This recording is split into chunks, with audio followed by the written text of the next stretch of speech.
Today I'm going to talk about the pigs that we have. They're called an American Guinea Hog. It's a heritage breed that seemed to be making a comeback. There was a small amount of these in America a while ago, and people, now that they're being drawn more towards being sustainable and homesteading type thing, these pigs work really well for that situation. They're an extremely slow growing pig. This is our big mama right here, and we've had her for coming up on 3 years now, and she's had, like, this is one of her piglets, and then these 3 piglets come from this mom right here. So you can tell she's quite a bit smaller, so her piglets are smaller, and then the only piglet that we have left of hers is this one. You can tell she's bigger than the other mama. We have it figured out to where we would butcher them right at 16 months, so substantially longer than like a butcher hog would be.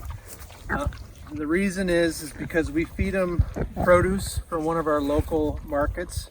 They have leftovers that they're just going to throw away, so we stop by every day and get their leftovers. And then they're mostly on just pasture. Right now they're just eating the clover out of this field, and the plan is to let them work this whole square right here, and then we're going to reseed it once we get water on.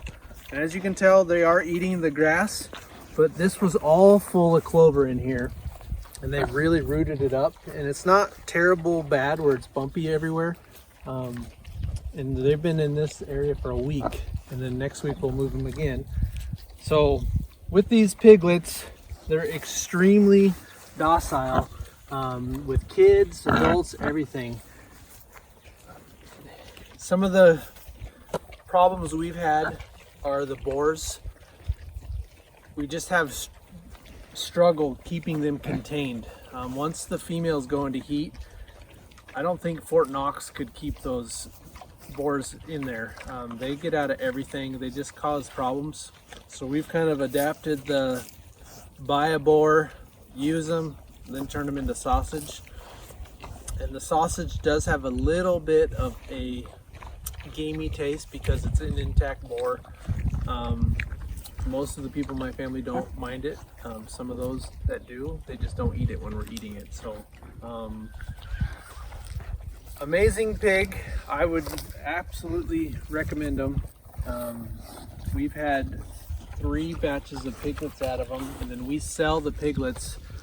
We get $75 a piglet, and then we really encourage people to buy at least 2 of them because they're a very social animal. And so if there's only one, they can get bored, and they're always trying to get out.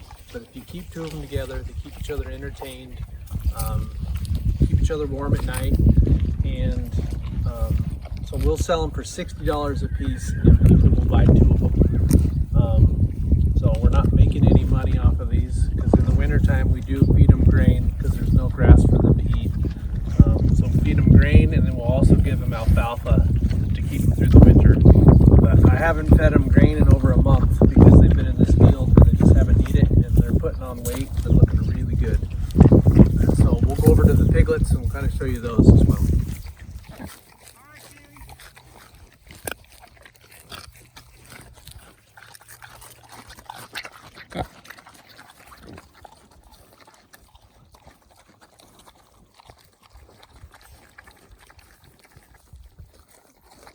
So these are what we have left for the American Guinea Hog piglets.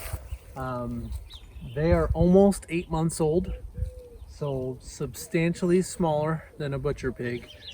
We had 16 of them, and now we're down to 4. And then we're going to keep 2 for ourselves.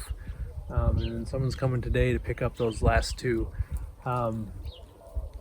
They're a little scared of us right now just because we've been catching them.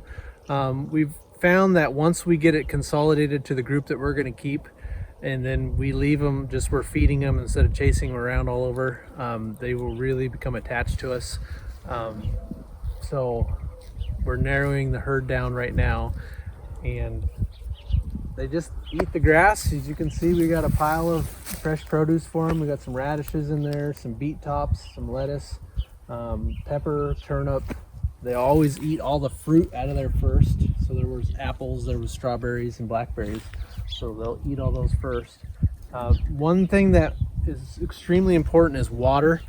We've found that you can just find these barrels that people are selling, and then you just rinse them out really, really good. And then you put these swine nipples on them, and they can just come up to it and get as much water as they want, and this will last them a couple of days. We used to just have one